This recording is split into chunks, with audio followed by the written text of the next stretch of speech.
watching these guys up here, I'll just grab this. Watching these guys up here play brings back a lot of memories.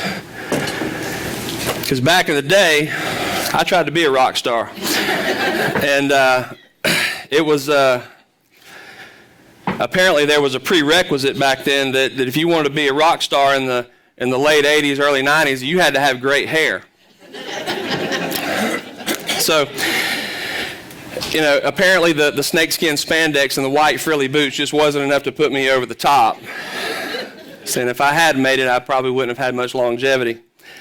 When Pastor Randy and I first started talking about today, we were talking about videoing this and putting it out on social media, and he was like, we're a small church, and we'll video, we'll take care of you. I was like, that's no big deal. Listen, I don't care what size church you are.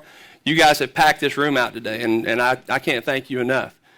And let me thank Pastor Randy and the Petrie family. You guys have been such a blessing for me for the last 4 years. It's been my pleasure to coach Alex, and every event that we've had in the last 4 years, you guys have been there. Whether you were doing anything or not, which most of the time you were, it's just a blessing. And when you're a blessing to the program, you're automatically a blessing to me. And just thank you so much. You guys don't realize that your pastor, he doesn't have many trust issues, because I think other than maybe a football banquet, I don't think he's ever heard me speak. So good luck. Oh, man. Listen, I appreciate you trusting me with your congregation. I've had the opportunity to speak at different places over the years, and this is my first congregation. So on a nervousness scale, on a level from 1 to 10, I'm at about a 27.5 right now. Not getting up in front of people, but I do that all the time. But the fact that if something comes out, don't need to come out, I just hope they have a congregation here next week when I'm done with you. So, some of my football players are here today, and they know that when I get a chance to speak to them, it's a lot of times a word comes out that doesn't need to come out. Nothing really bad, just something that you would probably correlate with a donkey, because it really,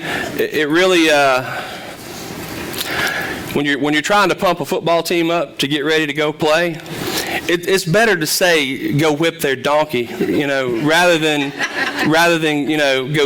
go kick their rear end. It doesn't have the same feeling, So thank you guys for coming today. This is going to be awesome. So while preparing today, I prayed that nothing would come out that didn't need to come out. But if it does, y'all can reprimand me if you need to. Well, since we're in church today, I figured I would do things a little differently than I normally do. When I get a chance to do a motivational speech, a lot of times I put a little bit of scripture in there. But you're trying to motivate somebody. So since we're here in church, I figured I'd do a little preaching, I'd do a little motivating, and I give you guys a good bit of my personal testimony. And hopefully, it won't take too long. If you guys cooperate with me and laugh at all my jokes, I'll have you out of here in about 3 hours tops. I'm just kidding. I've only got about 2.5 hours of material. Listen, if you guys can look at me and say, that guy right there is going to miss lunch, it ain't going to happen. I promise you. I know my girlish figure sometimes fools people, but I'm not going to miss lunch. I'm going to get you to the restaurant before the Pentecostals get there, all right? Today I want to talk to you about a couple of different things. Number one, I want to talk to you about your relationship with God. And I think as Christians, a lot of times we think that once we're saved, that's kind of it. Once we're saved, we tell everybody we're saved, and we think that's it. But just because you're saved doesn't mean that you have a personal relationship with God.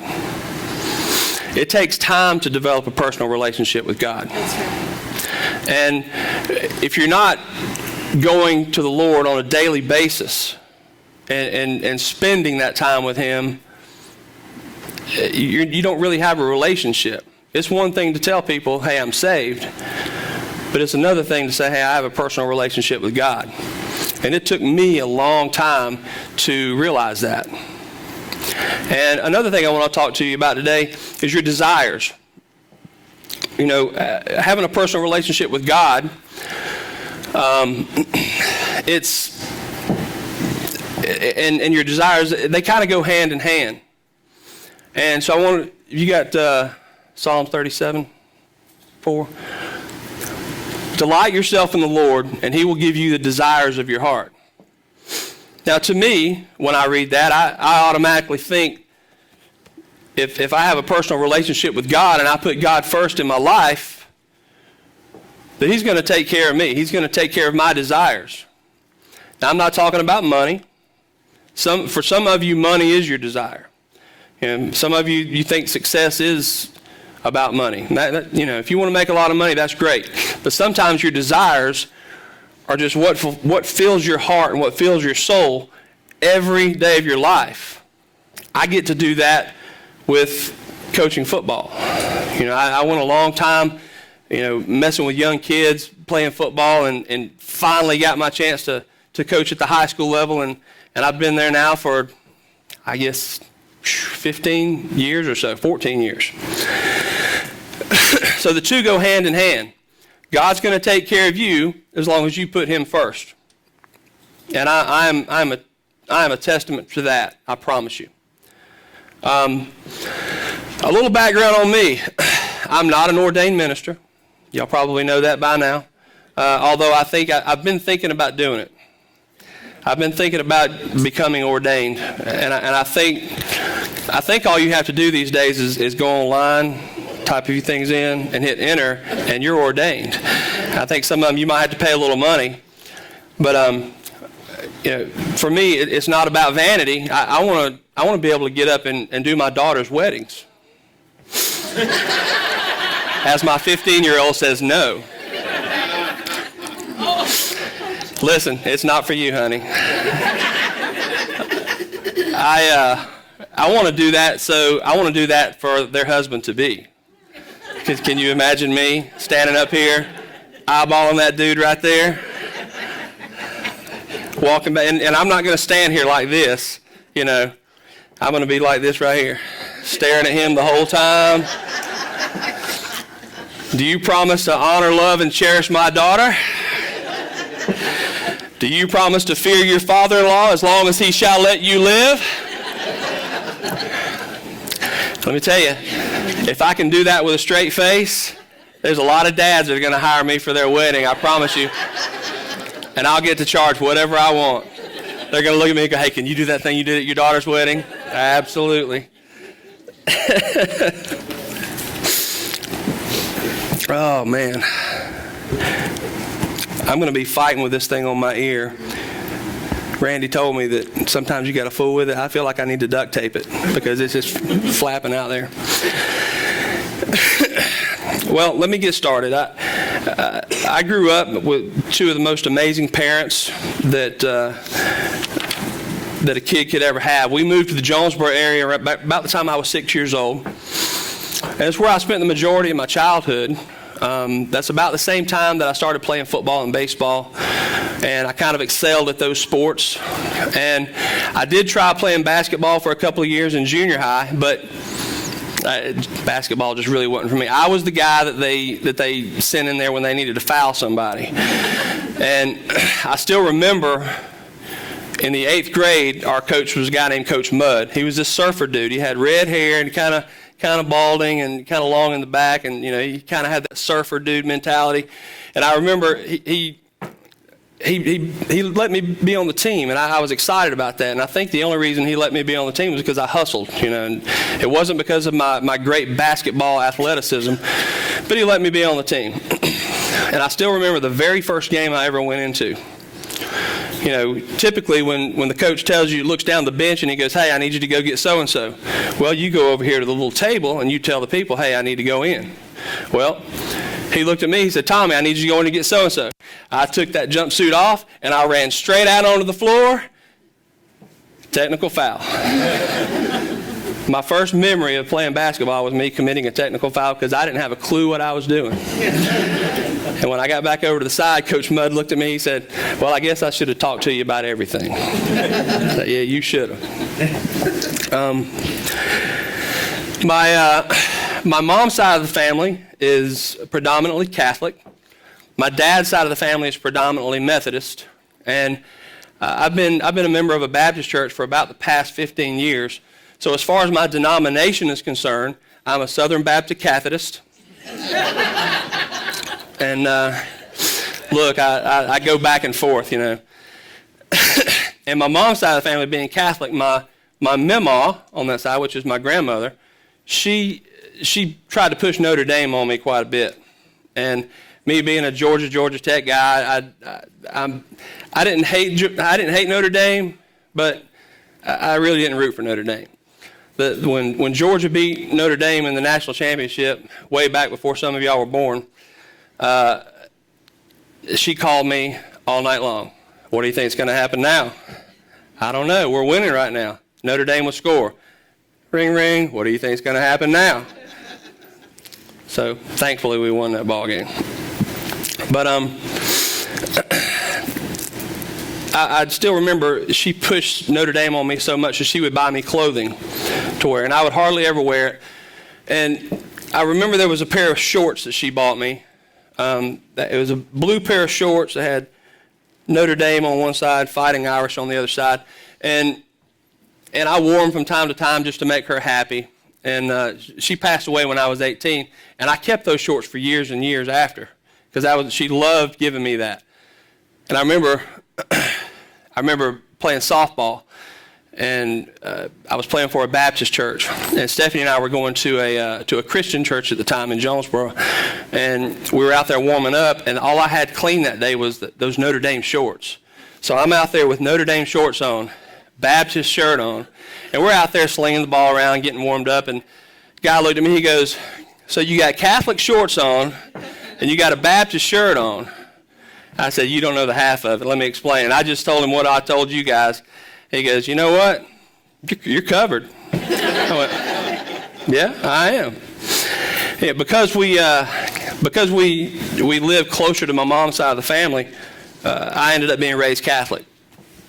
And the church that I grew up in was, to this day, probably the most beautiful church I've ever been in my life. It's a gorgeous church in Atlanta. It's called Immaculate Conception. And when you walk in, there's cathedral ceilings, there's stained glass, there's statues. It's just wonderful. And if you ever get a chance to go to that church, I advise you to go to that church, because it's something to see. I promise you. But as a kid, I didn't pay a lot of attention in church. I really didn't. I think I had ADD before they knew what ADD was.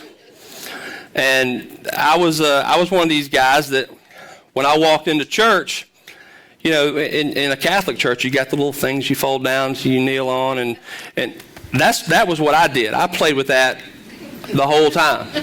And when my mom went to church, when she walked through the doors in church, she was in church. There wasn't nothing else going on. She was in church. So now I understand the story that I'm about to tell you, I got it from my mom. I don't believe it, but this is the story my mom told me. I was a toddler, so I obviously don't remember. But she says, when I walk in, the first thing she did, she would always pull the little knee thing down, start praying. Well, I would go to the next knee thing, and I'd start lifting it up and down. I'm rolling around on the floor. And Mom's sitting there praying, and she goes, Tommy. Now, when she says Tommy, she's not talking to me. She's talking to my dad.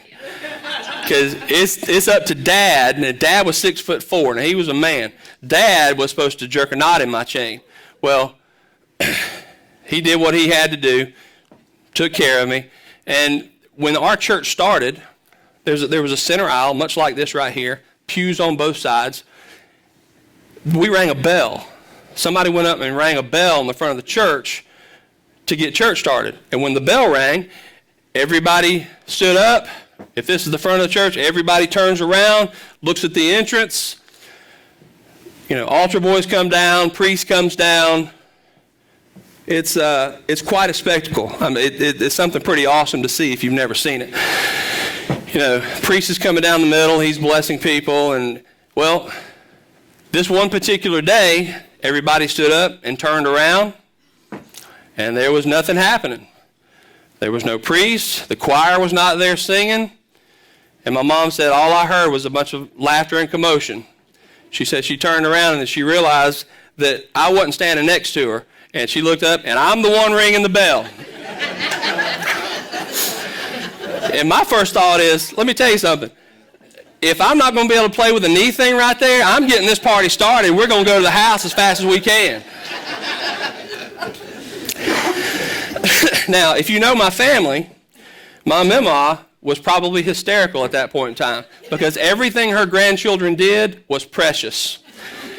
So she was laughing, I'm sure. If you knew my dad, Dad was laughing, and Dad wasn't coming up there to get me. So Mom had to come get me. And she had a look about her when she, half embarrassed, half trying to smile, and really in her mind she's thinking, just wait till I get this child out from in front of everybody right here. And as I got older, my mom always had a saying, if I made her mad enough for her to say a cuss word, immediately, Tommy, you have made me cuss and send my soul to hell.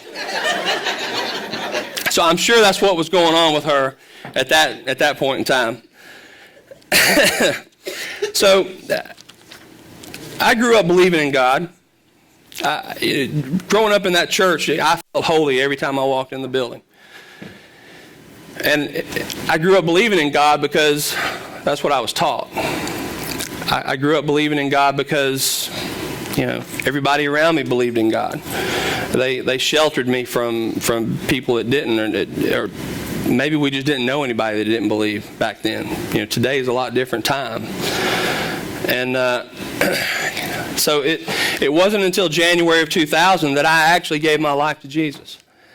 And even then, I didn't have a personal relationship with God. And I thought I did. I had everything that I needed. I had the fish sticker on the back of the car. I had T-shirts with scripture on it. I had crosses hanging everywhere. I had it on my mirror. If there was somewhere for me to hang a cross, I hung a cross. So from the outside looking in, I was a man of God. And that's how I thought. I thought I was a man of God. But I really wasn't. I was just saved. I was just forgiven. I wasn't really dwelling on the word of the Lord. And me, like a lot of people in this world, we like to be catered to. And I thought that, because I was saved, that, hey, I'm good. I'm good. And, we love to be catered to these days, especially. And I think people are losing touch with God because we're not taking the time every single day to go and speak to God. And if you don't think I'm telling the truth about loving to be catered to, you show me a strip mall without a nail salon in it. That's true. This thing stopped working? Nope. Don't get me wrong. I love a good pedicure. Listen, I had to start wearing steel-toe boots about 18 years ago, and my feet were killing me. And Stephanie kept telling me, go get a pedicure, go get a pedicure, go get a pedicure. I was like, no, I'm good. Well, finally, for one year for Father's Day, they gave me a gift certificate to get a pedicure. So I go, and let me tell you, when you're a guy, when you're 6'3", 200-something pounds, and walking into this place to get your feet worked on, you're a little nervous. You've never done this before, So I walk into the room. Number one, I've never done this. Number two, nothing but women. All right? So I sit down, and the lady looks at me. She goes, "Can I help you?" I went, "Let me get a spa pedicure. I got a gift certificate. She sat me down. She got the water going. She looked at me. She said, water all right? I said, water's fine. All right? And I'm sweating. I don't have a clue what's about to happen. So she sits me down and she gets all her tools together, and I don't know what's about to happen. Then all of a sudden, in front of all these women, she shouts, "What color you want?" I said, "I don't want no color, woman. Just rub my feet. That's all I want."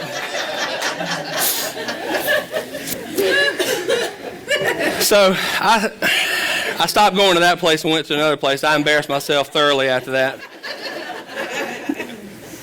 But we have to stop letting life get in the way of building that relationship with God. Something that's been going on here a lot lately, and it's bothering me, is there's a whole lot of political correctness in the world today. There's a whole lot of it. And we as Christians, we are taking the brunt of it. We are the people that are watching what we say so we don't hurt other people's feelings. And we let other people say what they want, when they want, how they want, and we just take it. And I think we have to turn around. We have to be bold in our faith. Amen. We have to be bold, and we have to stop letting people tell us what we have to do. We have to stop being politically correct from our point of view. We should let other people know and show ourselves doing what we do as Christians every day. Don't be scared of who you are. Just be who you are. And if somebody doesn't like it, guess what? God bless them. That's right. That's all I can tell you. So if you want to spend time with God and you're not sure, just remember the Psalms that we had up there earlier. Just remember the Psalms. Put Him first, and He's going to take care of everything else. And all that political correctness will go away, and you'll be all right. But we have to be disciplined. Now, it's one thing that as a football coach, you push people to be disciplined in what they do. You push people. When you're a football coach, you don't just walk out there and coach football.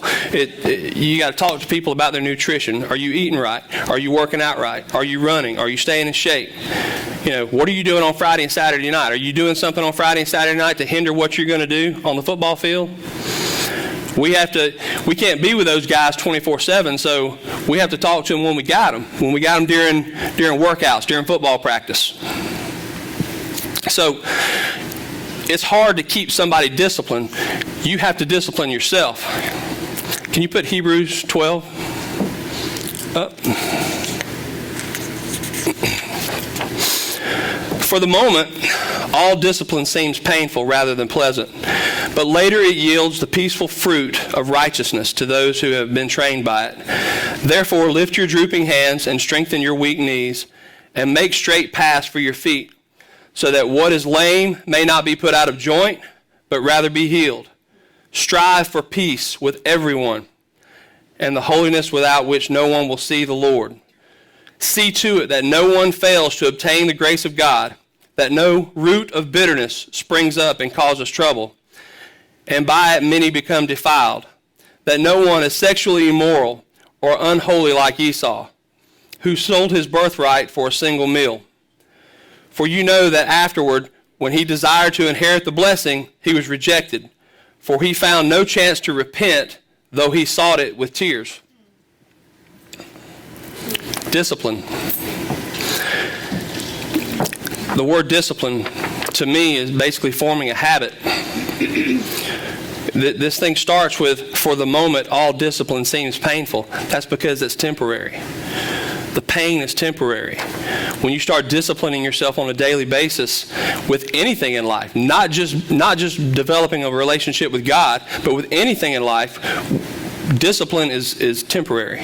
The pain of discipline is temporary. So it starts with, for the moment, all discipline seems painful. And at the end it says, he was rejected. Don't be rejected. we have to start being personal with God, and we have to develop that discipline.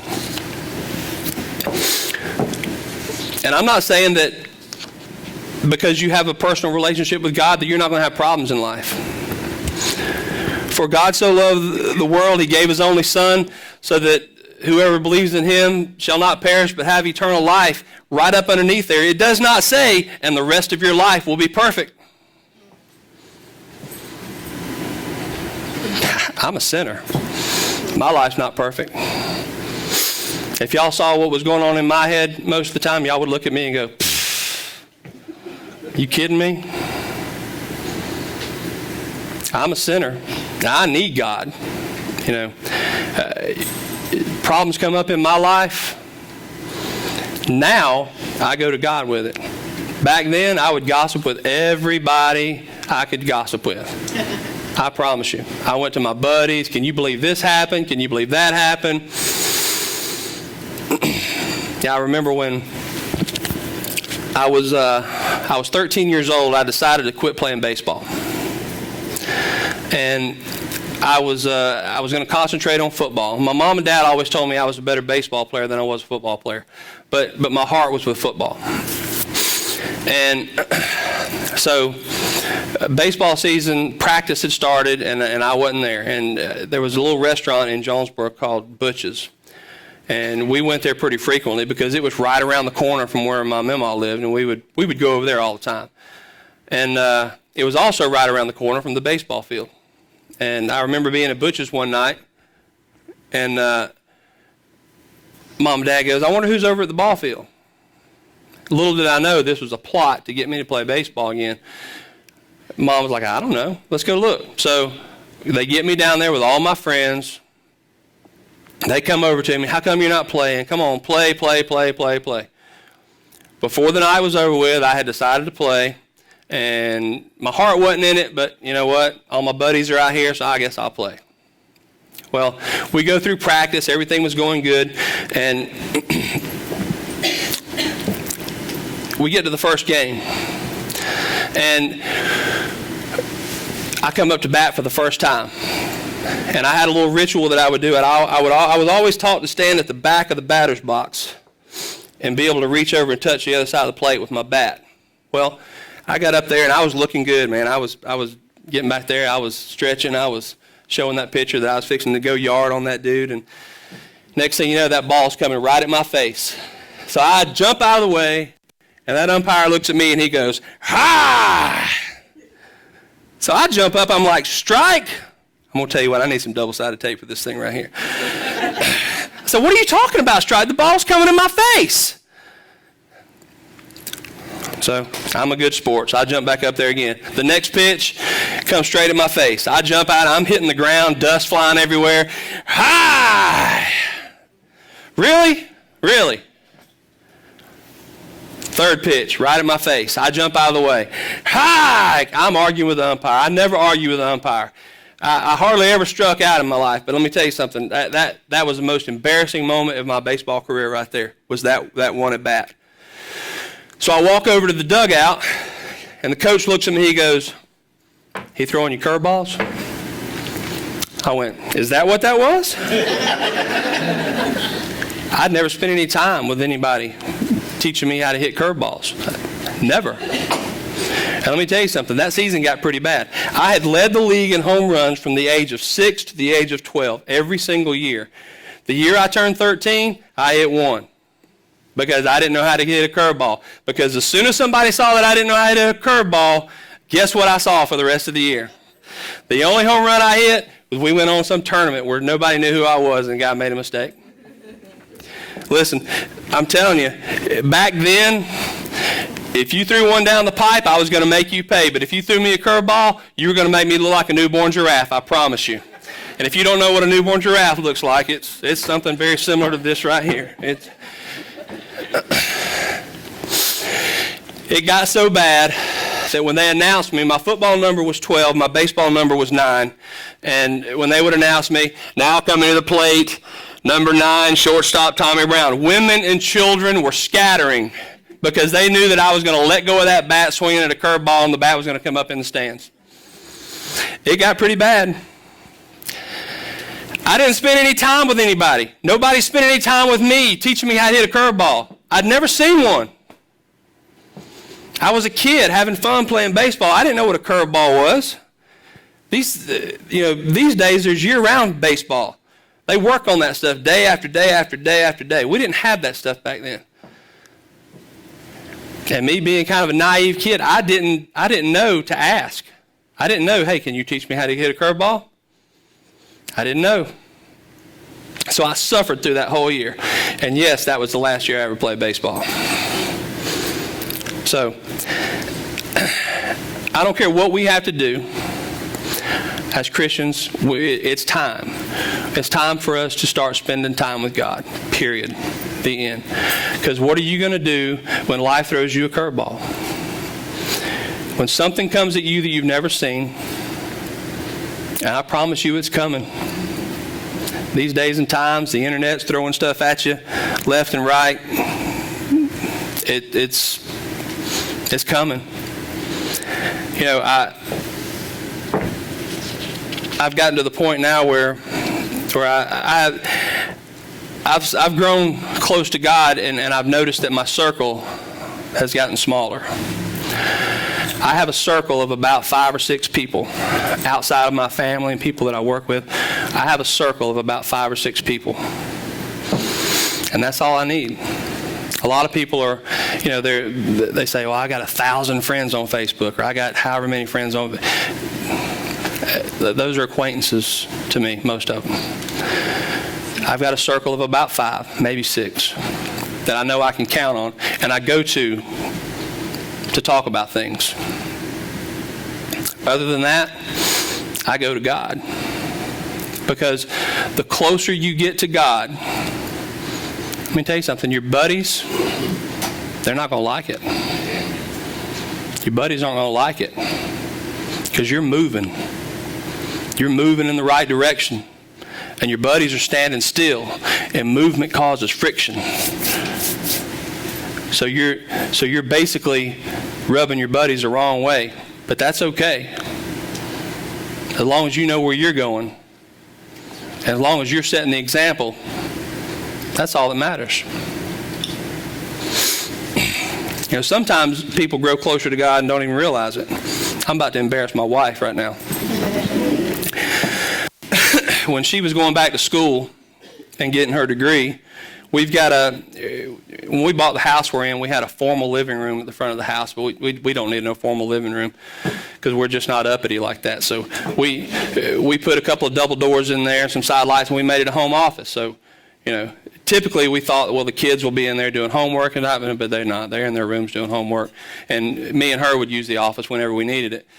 But when she was going back to school, getting her teaching degree, she don't know that I heard her in there getting closer to God.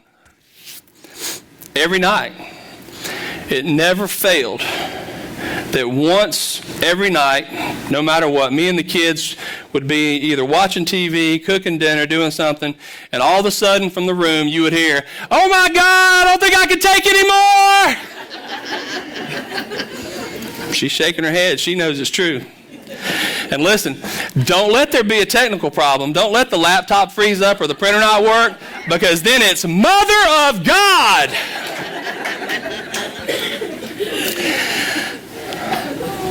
I heard you. Listen, some people, you might be thinking, Coach, I don't know how to grow closer to God. I pray every day. Listen, I think in Matthew, right before Jesus gives the model for the Lord's Prayer, he's having a discussion with his disciples. And for me, I think it's probably, in my eyes, it's probably his greatest teaching moment, as far as I'm concerned. Some of you may have your own favorite times of teaching with Jesus, but for me, I felt like this was his greatest teaching moment. In Matthew chapter 6, verse 5 through 9, it says, "And when you pray, you must not be like the hypocrites, For they love to stand and pray in synagogues and the street corners, that they may be seen by others. Truly, I say to you, they have received their reward. But when you pray, go into your room and shut the door, and pray to your Father who is in secret. And your Father who sees in secret will reward you. And when you pray, do not heap up empty phrases as the Gentiles do, for they think that they will be heard for their many words. Do not be like them, for your Father knows what you need before you ask. Pray then like this. And then he gives them the model of the Lord's Prayer. Praying in secret. The very first time I read that as an adult, I questioned, why am I supposed to pray in secret? Why? Is God wanting me to hide who I am? Is God wanting me to hide from people that aren't Christians? It took me a long time to figure it out. That's not what he's talking about at all. Jesus wants you to go into the room and pray. He wants you to get rid of your distractions. Now, I know back in biblical times, they didn't have the technology that we have today. So I'm just going to explain it to you today. When you go spend time with God, turn the cell phone off. Turn the laptop off. Turn the tablet off. Turn the TV off. Go and be by yourself. Go and be by yourself with no distractions and talk to God. That's what praying in secret is about.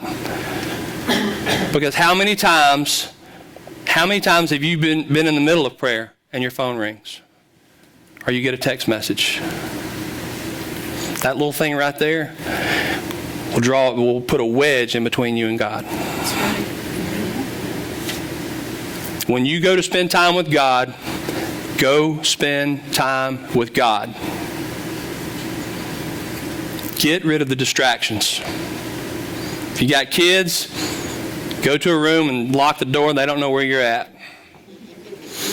Tell them you're going to be in one room, go to another room. Because trust me, when my kids were small, I understand, knock on the door. What are you doing? I'm praying, leave me alone. When are you going to be done? I don't know. When I'm done.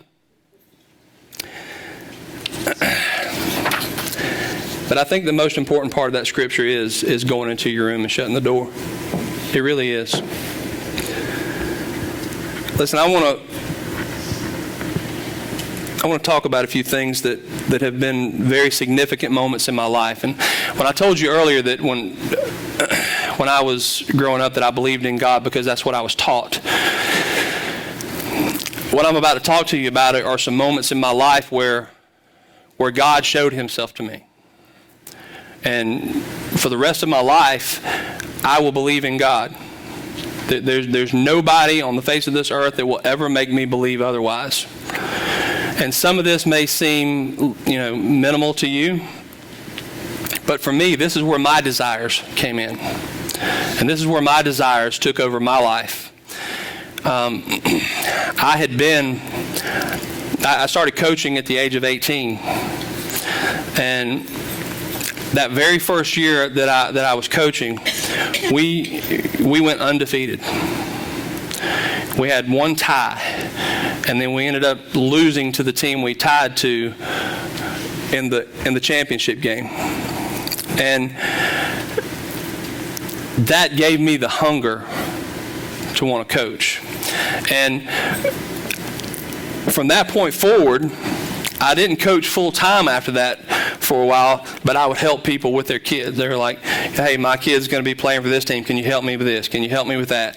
So I did that for many, many years.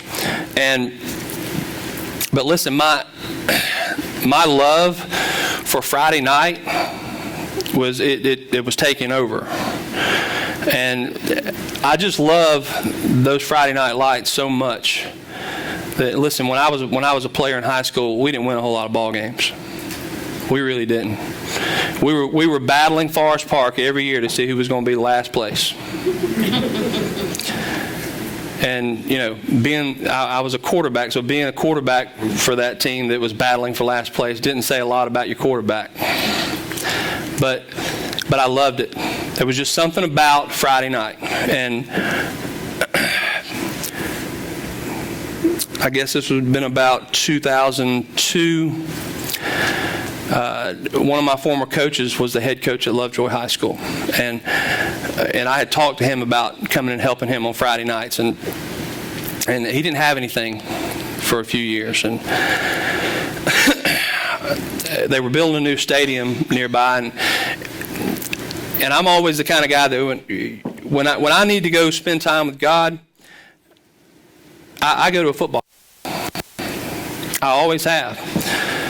Since I had graduated high school, when I needed to be alone, I go to a stadium. I don't know why.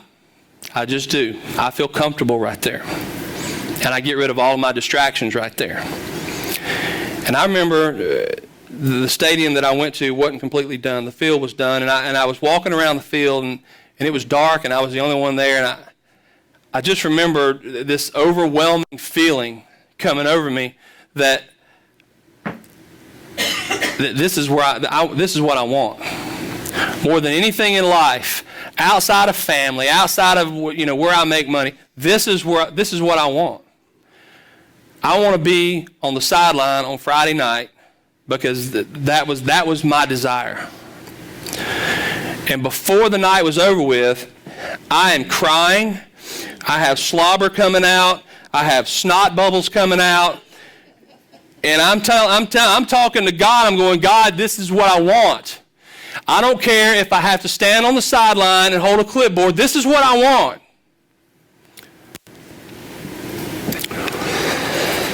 Well, within a couple of weeks, Coach Hughes calls me. He goes, hey, listen, I got something opening up. He says, it may not be what you want to do. He said, I got a guy retiring that does all my press box work. He said, I know it's not what you want, but I think it'll be a good experience for you. He said, you probably want to talk about it with your wife. I said, no, I don't. She knows. I'm going. I'm there. And so I wasn't going to start out being a coach, but I was going to help in the press box. And I was pretty excited about it.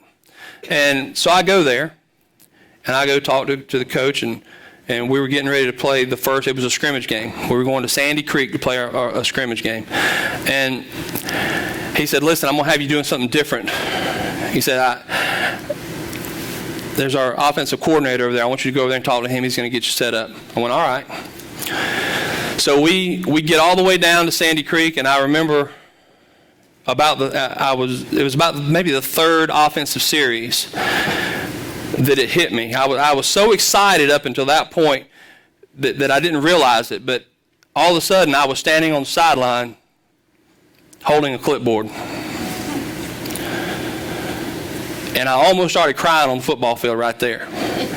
I'm telling you, things hit me like that, and I don't know how to handle them, and I had to, act like I had got something in my eye, And I stayed there for years. I stayed there for many years. I eventually worked my way into coaching. I would show up to practice and I would just help wherever they needed help with. I ended up helping most of the time kickers and long snappers, and that was where I kind of developed a passion. I was also a kicker in high school, so I kind of developed a passion because that was where they needed the help the most. And I remember I'd been there about 5 years, and I seen a lot of good football on Friday nights, and I was really loving what I was doing. But I live in the Union Grove School District, and that's where my kids were going. And I remember my family was out of town. And so I was fending for myself for the week, and I was going to the store, and I was passing by Union Grove Stadium. And I remember looking up, and the lights were hitting the little billboard out front, and it says, Union Grove, home of the Wolverines. I said, you know what? I want to go take a walk around that stadium. Let's see if there's a gate open. There was one gate open. And I started walking around that stadium. And I had been to a few games over there because where I was coaching at, sometimes we would have games on Thursday night. Sometimes we would have games on Friday night or Saturday night. So I had a few Friday nights open here and there. And since they were local, I would go watch them play. And I just remember that I loved the atmosphere there. There was just something about the atmosphere there that I loved. And before you know it, I'm walking around that stadium, slobber coming out, snot bubbles coming out, crying on my knees, and I look up at the press box. It says Wolverine Country. I said, Lord, this is where I want to be. This is right where I want to be. This is my community. This is where I can make a difference in people's lives. Don't get me wrong, I'm grateful for everything you've done for me, but this is where I want to be.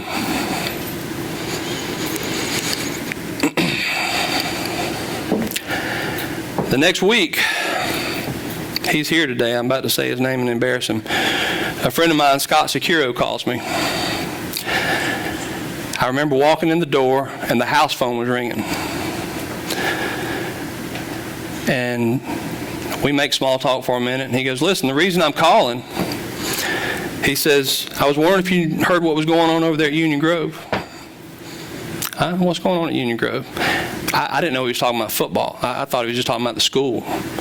He goes, well, they've displaced 3 of their coaches over there. And I just thought you'd like to know that.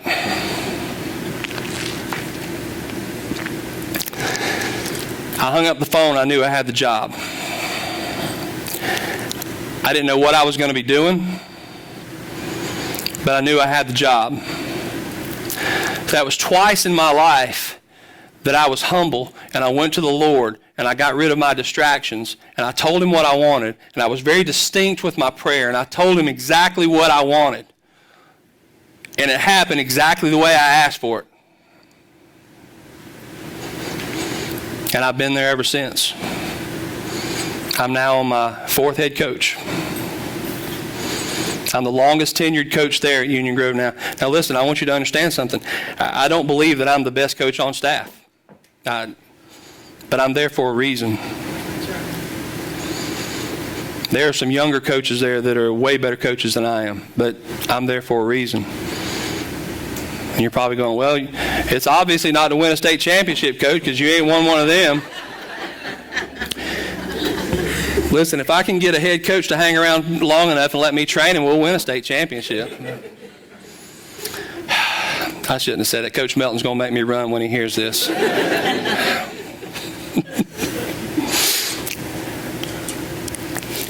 want to tell you about one more significant thing in my life, and it's about speaking. When my mom...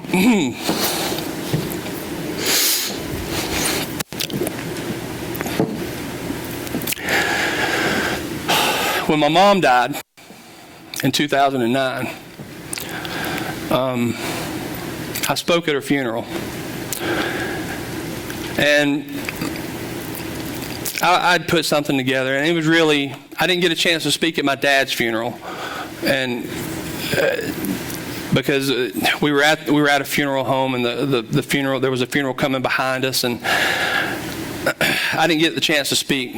And so when Mom passed away a few years later, I made it a point that I was going to speak. And all I did was I got up and I had a couple of scriptures that reminded me of Mom, and I told stories.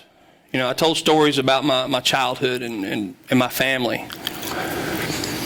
And when I was done, everybody came up to me and they were like, listen, you've missed your calling. This is something that you need to do. You need to speak to people. And you know, it was my family and it was my friends, and I kind of took that with a grain of salt. And I didn't really think much about it. So over the next few months, I got cards, I got letters, I got phone calls, I got texts. And in most of the time, almost every card or text or letter that I got, everybody on there said, you've missed your calling. You should have went into the ministry. You should have preached. And I still, they're supposed to tell me that. Those are my family. Those are my friends. They're supposed to tell me that. And I remember, and it's crazy how I remember days, but I remember on a Tuesday afternoon, I got home from football practice, and my Aunt Sherry called me. And we talked for a little while. And she goes, I've just been bragging on you. I said, what are you talking about? She said, I just can't get over how you spoke at your mom's funeral. I've been thinking about that ever since. I said, well, I appreciate that. She said, you really have missed your calling. But when I hung the phone up that day,